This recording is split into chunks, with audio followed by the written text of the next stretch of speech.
Hello friends, केम छो? गुजराती पकवान में तमारू स्वागत है। आज आपणे बनावीशुं काठियावाड़ी धाबा स्टाइल मसालावाड़ी खीचड़ी। तो आ खीचड़ी खावामां टेस्टी अने खूब ज हेल्धी है। तो चलो मसालावाड़ी खीचड़ीनी रेसिपी जोई लईए। फ्रेंड्स, रेसिपी सारी लागे तो मारी चेनल ने सब्सक्राइब करजो। काठियावाड़ी खीचड़ी बनाववा माटे अहींया दाळ चोखानुं प्रमाण एक सरखुं ज लेवानुं छे। तो मैं अहीं एक नानी वाडकी भरीने चोखा लीधा छे अने एक नानी वाडकी भरीने मगनी फोतरावाड़ी दाळ लीधी छे। फोतरावाड़ी मगनी दाळनी जग्याए तमे मोगल मगनी दाळ पण लई शको छो।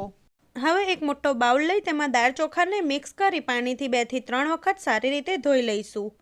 आ खीचड़ी एटली स्वादिष्ट बने छे के एक वखत बनावशो तो वारंवार बनाववानुं मन थशे अने आ खीचड़ी खावामां खूब ज हेल्धी अने टेस्टी बने छे। तो मैं दाळ चोखाने सारी रीते धोई लीधा छे। हवे दाळ चोखा थईने आ एक मोटी वाडकी जेटला थाय छे। तो अहीं आ ज वाडकी भरीने आपणे मापथी 4 वाडका जेटલું पाणी उमेरीशुं।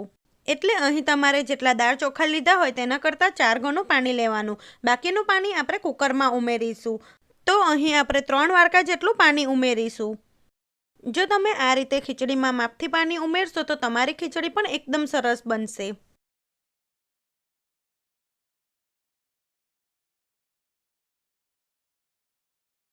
પછી તેમાં 1 થી 1.5 ચમચી જેટલું મીઠું ઉમેરીશું અથવા તો સ્વાદ મુજબ। સાથે જ તેમાં 1 ચમચી જેટલી હળદર નાખીશું।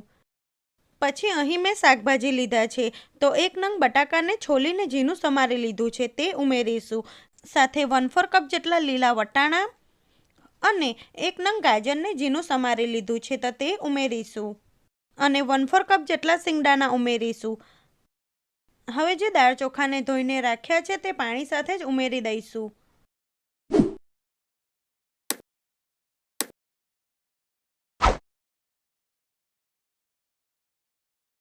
અને છેલ્લે 1 ચમચી જેટલું ઘી ઉમેરી એક વખત બધું સારી રીતે મિક્સ કરી લઈશું।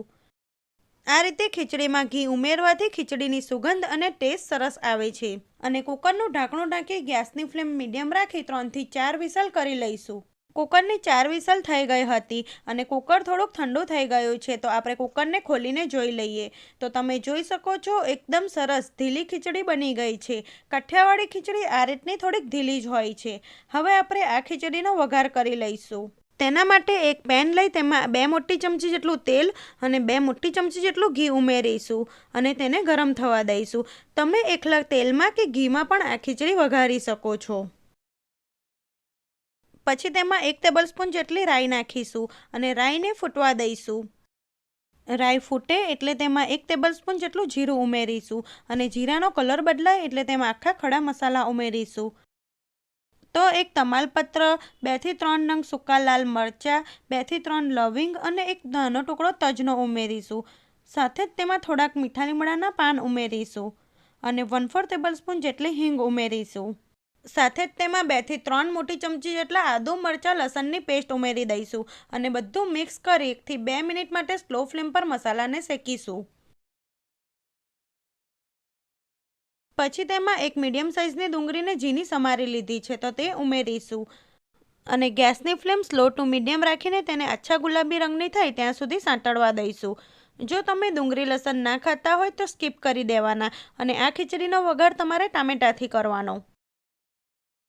તો અહીં ડુંગળી સરસ શેકાઈ ગઈ છે। હવે તેમાં 2 મીડિયમ સાઇઝના ટામેટાને મેં ઝીણા સમારી લીધા છે તો તે ઉમેરીશું અને બધું સારી રીતે મિક્સ કરી ટામેટા સોફ્ટ થાય ત્યાં સુધી થવા દઈશું।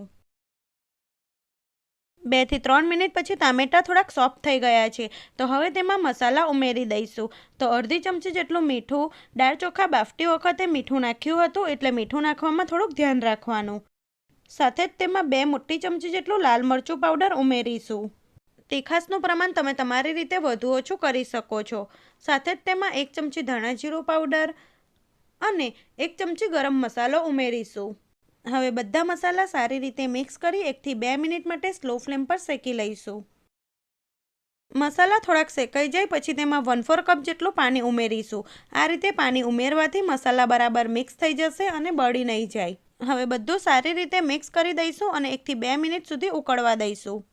આ રીતે થોડુંક ઉકળી જાય પછી તેમાં જે ખીચડી બનાવીને રાખી છે તે ઉમેરી દઈશું અને હવે બધું સારી રીતે મિક્સ કરી દઈશું।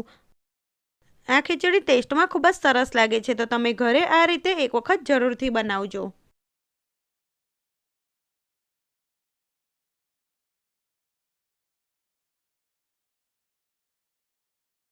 અહીં ખીચડી સારી રીતે મિક્સ થઈ ગઈ છે, પણ મને અહીં પાણીનું પ્રમાણ થોડુંક ઓછું લાગે છે, તો 1/4 કપ જેટલું પાણી ઉમેરી ફરીથી સારી રીતે મિક્સ કરી દઈશું. મગની દાળનું પ્રમાણ સરખું લીધું હોવાથી આ ખીચડી ઝડપથી ઘાટી થઈ જાય છે, એટલે જ્યારે પણ તમારે ખીચડી ખાવી હોય ત્યારે જ તેનો વઘાર કરવાનો. તો અહીં બધું સારી રીતે મિક્સ થઈ ગયું છે. હવે ઢાંકણું ઢાંકીને 2 થી 3 મિનિટ સ્લો ફ્લેમ પર થવા દઈશું, એટલે બધા મસાલાનો ટેસ્ટ ખીચડીમાં બેસી જશે. 2 થી 3 મિનિટ પછી તમે જોઈ શકો છો આપણી ખીચડી એકદમ સરસ થઈ ગઈ છે. તો ગેસની ફ્લેમ બંધ કરી દઈશું અને ઉપરથી થોડુંક ઝીણું સમારેલું લીલું લસણ અને થોડાક લીલા ધાણા ઉમેરીશું. જો તમારી પાસે લીલું લસણ ના હોય તો તમારે સ્કીપ કરી દેવાનું. ફરી એક વખત બધું સારી રીતે મિક્સ કરી દઈએ અને ગેસની ફ્લેમ બંધ કરી દઈશું. હવે આપણે ખીચડીને ગરમા ગરમ પ્લેટમાં સર્વ કરી લઈશું. ખીચડી સાથે મસાલા છાશ અથવા કઢી, પાપડ, ડુંગળી તમે સર્વ કરી શકો છો. તો એકદમ હેલ્ધી અને ટેસ્ટી કાઠિયાવાડી ધાબા સ્ટાઇલ મસાલા ખીચડીની રેસીપી તમે એક વખત જરૂર ટ્રાય કરજો. ઉપરથી આપણે થોડાક ફ્રેશ લીલા ધાણા અને 1 ચમચી જેટલું ઘી ઉમેરીશું. આ ખીચડીમાં ઘીનો ટેસ્ટ ખૂબ જ સરસ લાગે છે. ફ્રેન્ડ્સ, તમને આ રેસીપી કેવી લાગી તે મને કોમેન્ટ કરી જરૂર જણાવજો. અને રેસીપી ગમી હોય તો આવી જ બીજી નવી રેસીપી જોવા માટે મારી ચેનલને સબસ્ક્રાઈબ કરજો. Thanks for watching.